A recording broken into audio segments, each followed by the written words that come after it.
Well, good morning, everybody. It is Wednesday, December 29th. We are looking at John's Gospel, chapter 16, verses 4 through 15, in the 16th chapter of John. We are drawing ever nearer to the arrest, and then, of course, the crucifixion and all of that is coming up.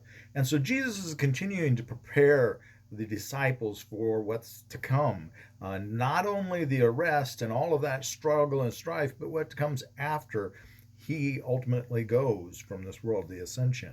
So that's kind of where he's at right now. He's talking about this with the Pentecost, really.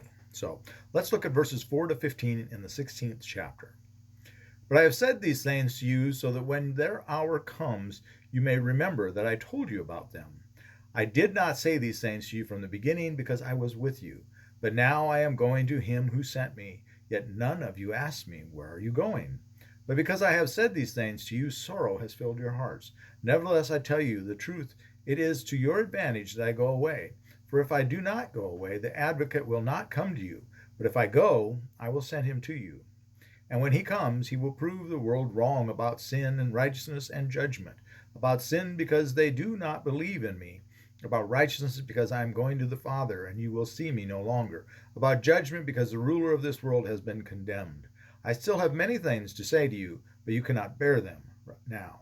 When the Spirit of truth comes, he will guide you into all the truth, for he will not speak on his own, but will speak whatever he hears, and he will declare to you the things that are to come. He will glorify me, because he will take what is mine and declare it to you. All that the Father has is mine. For this reason I said that he will take what is mine and declare it to you. Okay, again, as I said, he's preparing them for the ultimately the Pentecost, the coming of the Holy Spirit. And he's saying that, telling them, he's getting them ready for what's about to come, and they're filled with sorrow. Verse 6. When I say these, but because I have said these things to you, sorrow has filled your hearts. Well, obviously they're filled with sorrow. What are you talking about? It's talking like you're going to go away, you're going to leave us, and nobody likes change, much less having this guy that you've become so enamored with and so reliant on, that he's saying that he's going to go away. And he's going to send someone else, this mysterious figure at this point.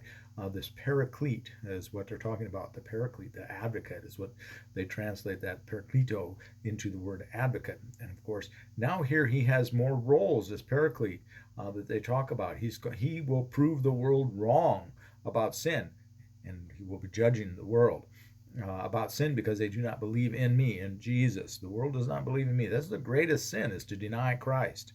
There is no sin above that. About righteousness, because I'm going to the Father and you'll see me no longer. About judgment, because the ruler of the world has been condemned.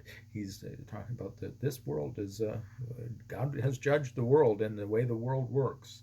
And then beyond that, he goes on to talk about, I still have many things to say to you, but you cannot bear them now. They're getting too filled up.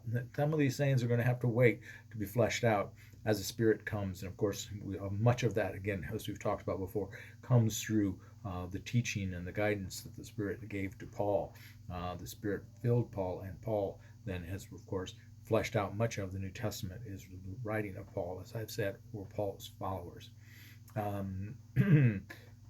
The Spirit will speak and will declare whatever the Father tells to him, or that Christ is telling him. He will guide you into all the truth.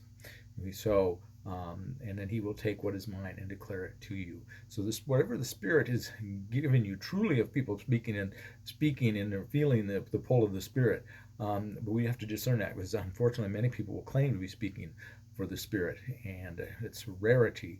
I shouldn't say a rarity, but it's a we have to be careful. Don't just believe any old thing that somebody tells you, oh, the Spirit has told me this. You need to be prayer about that yourself, to discern that, to discern what really is the Spirit and what is the world, because the world will try to convince you that they're speaking for the Spirit, and the world's already been condemned. Verse 11 told us that. So with that, sorrow will turn into joy tomorrow. And we'll pick up at verse 16. Have a blessed day, and please, please, please be a blessing to someone today. We'll see you all tomorrow. God bless.